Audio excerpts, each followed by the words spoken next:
It's so frustrating when women do this. Is that something that you've caught yourself saying or thinking once?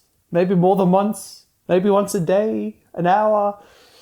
Probably that's something that you've thought to yourself and said to your friends many, many times. I certainly know that I have, especially in my years going through and learning to become better with women. The truth is, there are quite a number of things that happen in the dating world that can be truly frustrating and lead us to feel like women are just, I don't know, they're just unthinking, uncaring, like creatures who are out to pester us and make our lives difficult. Today, I'm going to look at 5 of the most frustrating things that women do, at least that they've done in my life, and let's explore why these things happen and actually what the underlying messages are for guys like you. When it happens to you, what does it mean? What can you do to stop it happening again? Keep watching to find out.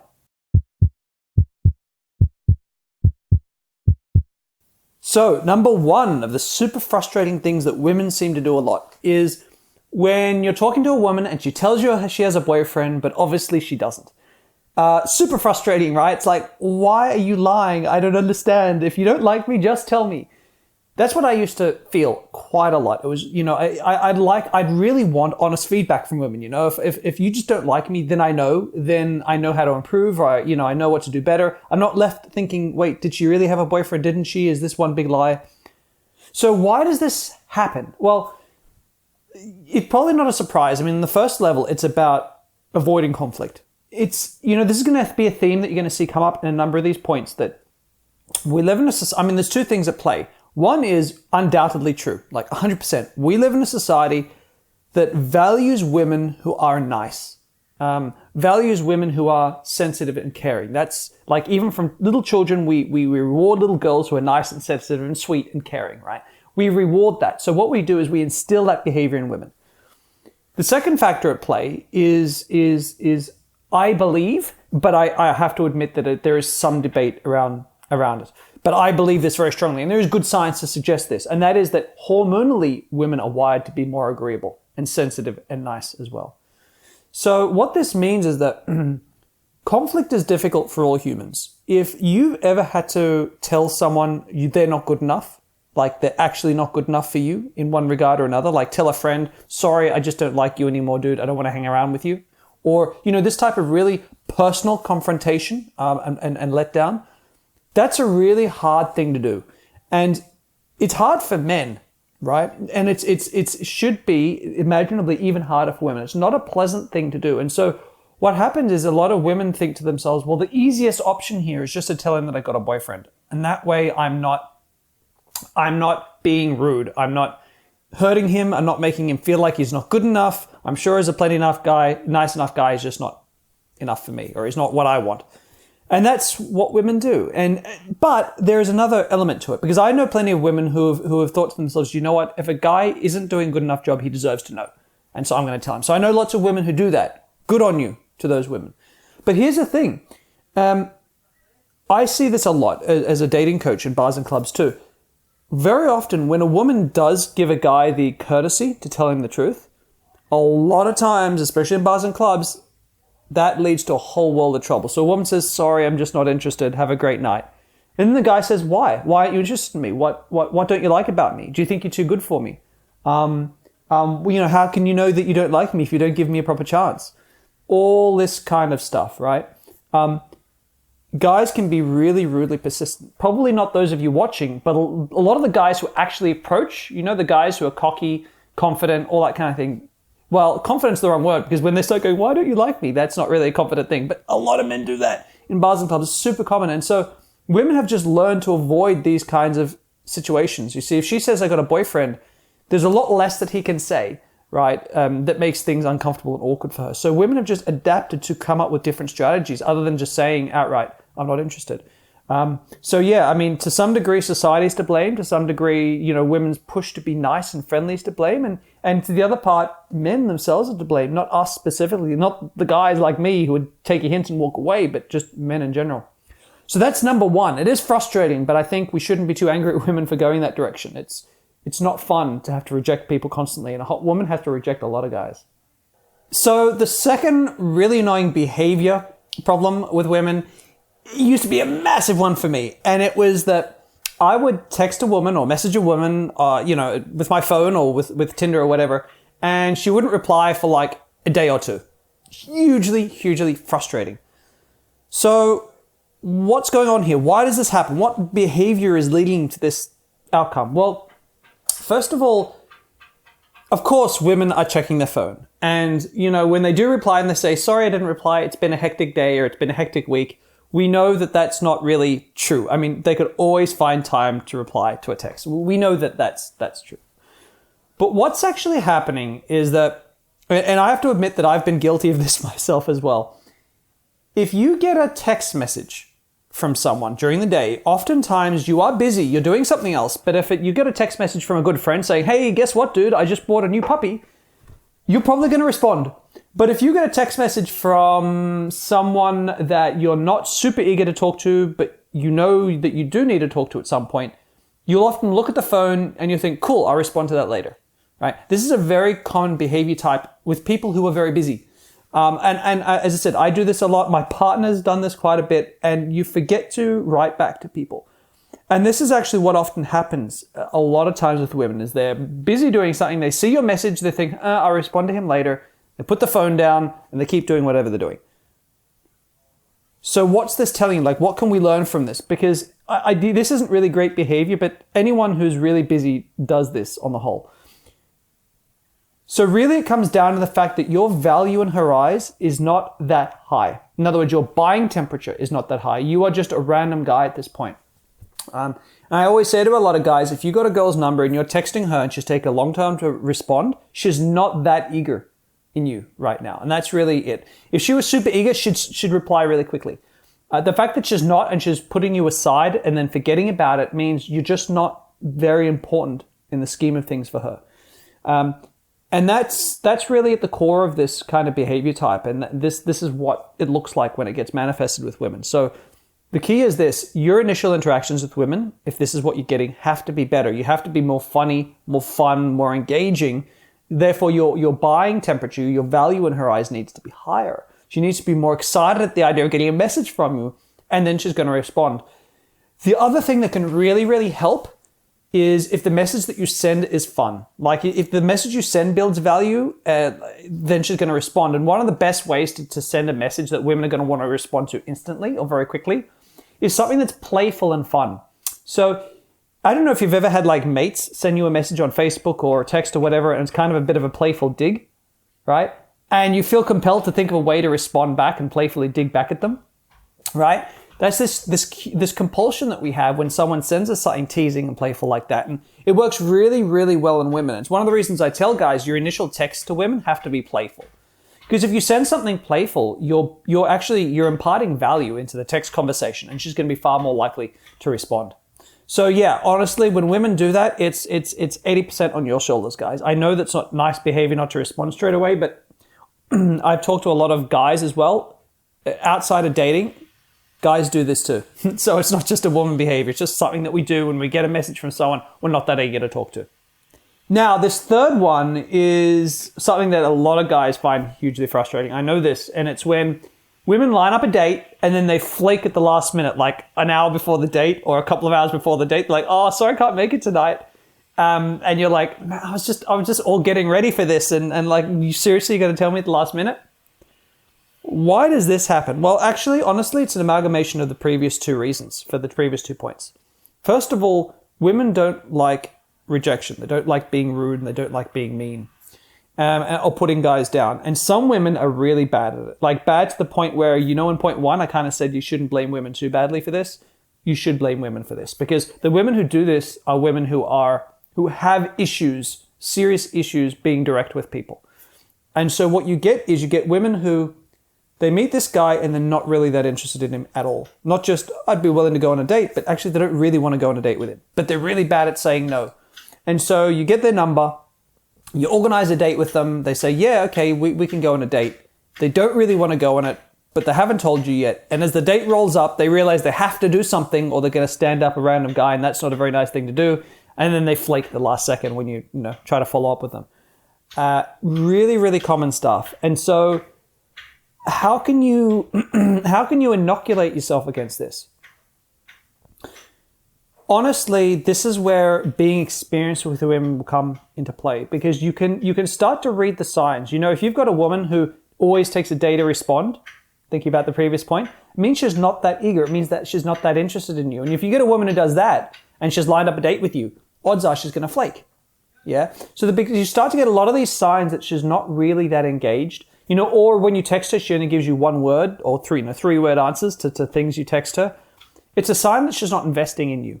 And she's trying to be very short. You know, if you've ever had a conversation with someone you don't want to talk to and you don't really engage in the conversation, you kind of just give the minimum response required to be polite. This is what she's doing. And when women start to do that, it means there's a very, very high likelihood that she's going to flake. So when you get that, it means you didn't do a good enough job early on. Yeah, again, it's one of those things. You got to, just because you get a woman's phone number doesn't mean she's going to want to meet with you. There are lots of times you can get a number and it doesn't go anywhere. And so number 4 was my personal big one. And here it is. When you go out to eat with a woman and you look at the menu and she says, "Oh, I'm not really feeling very hungry. I'm just going to have this tiny little salad." And you're like, "Well, screw your salad, lady. I'm going to have a massive hamburger full of chips because I'm starving. I'm man hungry." And then your food comes along and she's like sort of poking at her salad, looks at your chips and starts stealing your chips. Chip after chip after chip. And as she steals your chips, you can feel yourself getting more and more frustrated, more and more annoyed as your big meal starts to shrink. You know this experience because I know this experience very well. It is annoying. I don't know. I hope other guys find this just as annoying as I do. I hate it when that happens because when I'm hungry, I'm hungry. Like, I'm really hungry. And I order food for me and I want to eat all of it. And if it gets shrunk, then I finish my meal and I feel unsatisfied and unhappy. So what's going on here? Well, first of all, women generally don't have the same relationship with food that men have. Obviously, some do, but a lot of it has to do with growing up as young boys. We tend to need to eat more, and we frequently have the experience of not being fed enough sometimes. That becomes a thing with boys. And that tends to lead to a different relationship to food, like a more voracious attitude towards eating and making sure that we get enough food. Whereas women, young girls, generally don't have that same experience. Some do, and they end up the same thing. I know some women who love to eat, even if they're slim. But yeah, it's not the same. And so what happens is a woman can sit there and be looking at a menu and think, "I'm not that hungry right now." And so she only orders something light for herself. And the other thing is too, women will often be in the situation that if they're on a date, they don't want to get bloated, they don't want to look like pigs, or they're on a diet and they don't want to eat too badly, or they're thinking of getting intimate with a guy and they certainly don't want to feel bloated and gross around him then. So what they do is they order a really light meal for themselves. And then what happens is your food comes along with its yummy smelling burger and chips and things, and that all of a sudden makes her hungry. I mean, we can all get hungry suddenly, right? When we weren't hungry before and we see something great in front of us, it hits us. And so then what she does is she starts to have a little chip or another chip and another chip, and that's how this whole thing begins. Now, I understand. I used to get incredibly frustrated by this, but there is actually a hidden educational moment here for guys, and that's this. For a woman, for the majority of women, a man sharing food with her is a really, really intimate, sensual thing, right? It's a feeling of being a provider, a protector. It's a very actually bonding thing between a man and a woman, for a woman to feel like the man's going to share his food with her. So what would I suggest? I would always highly suggest ordering a little bit more food than you want if you're going to go and have a meal with a woman, especially in the early days of a relationship. Because if she starts taking some of your food and you can openly, like in a really friendly way, like push your plate towards her or push your chips towards her and urge her to eat some if she wants some, that will actually earn a man really, really huge points. So yeah, I mean, rather than get frustrated by it, you can actually see this as an opportunity to bond. And you have to ask yourself, what's more important, bonding with this woman and like clicking off all the right hormones in her body by like actually trying to share with her, or, you know, hoarding your food. And I hope that for most of you watching, it's trying to connect with a woman. And so, yeah, it's a lesson that I've learned. Always, when I go on a first date, I order a bit more food than I actually want, because I'd rather pay a little bit more and not have the frustration and still be able to openly share if she wants some, than deal with the frustration of being hungry. So that's a really big one. And I think it's a mistake that I made for a long time. And I know that I broke a lot of rapport with a lot of women in doing this. And so, yeah, big lesson. In fact, a big piece of advice that I give to guys on a date, if you're going to go on a date that involves food, go to a tapas restaurant. That's like a restaurant that serves you lots of little dishes rather than one big one each. And you share. The idea is that you share those dishes. That is for a first, second, third, whatever date it is in an early relationship. That's way more powerful. Like sitting and sharing food together, sharing dishes. For women, that's just way more bonding and way more sensual than just having your own meal separately, sitting across from each other. So yeah, a little bit of a tip there. That's number 4, and it was a big one for me. Number 5. Number 5 was actually rarely happened to me. I've always been very lucky in this regard. But I know it happens to men a lot, and I know it's horrible. And it relates to blue balls. Yes, those blue balls, right?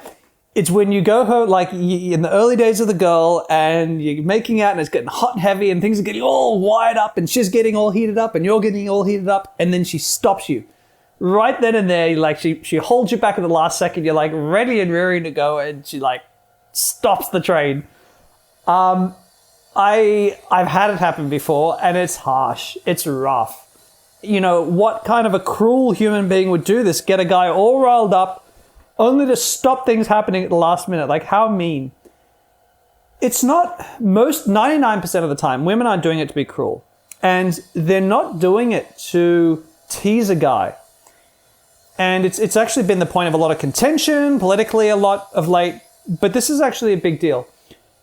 Almost every woman that I've spoken to, and I've spoken to a lot of women about this, have the experience of they date a guy, they start dating a guy that they really like, they start to get sexual, and then something happens, right? Like he doesn't smell good, or he starts behaving in a way that is a bit of a turnoff, or something, right? He starts moving in a way, he's doing something that starts to become a bit of a turnoff. And so all of a sudden she gets out of the mood and she doesn't really want to have sex anymore.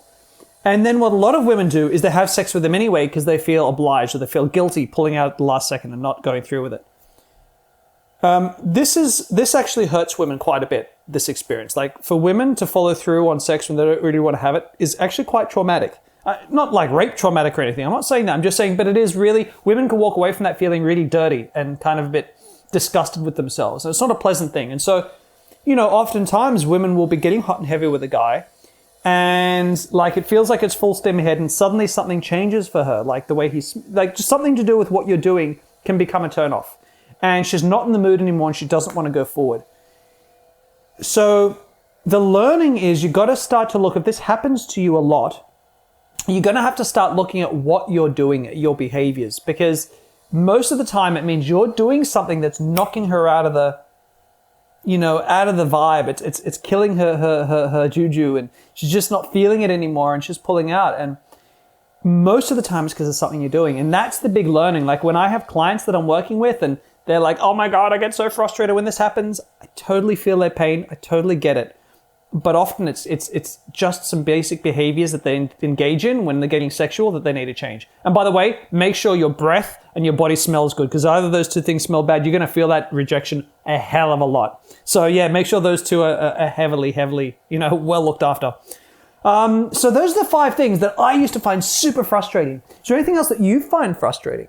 You know, I'm always, you know, looking to find more to help guys understand a lot more female behaviors, because once you understand them, they tend to become something they can go, okay, now I get it. Now I can work with it. Now I can learn with it, right? Now I can get better results in spite of these things happening.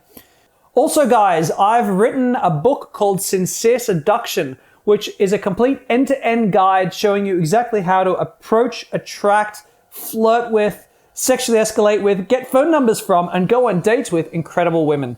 If you'd like to check that out, it's on special right now. Just click on the link up there. Check the link down in the comments below. If you've enjoyed this video, guys, please subscribe to my channel, and don't forget to click the little bell icon so you don't miss out on any of my future videos. I'm Damien Deeker. I hope you've enjoyed this video. Have a fantastic week.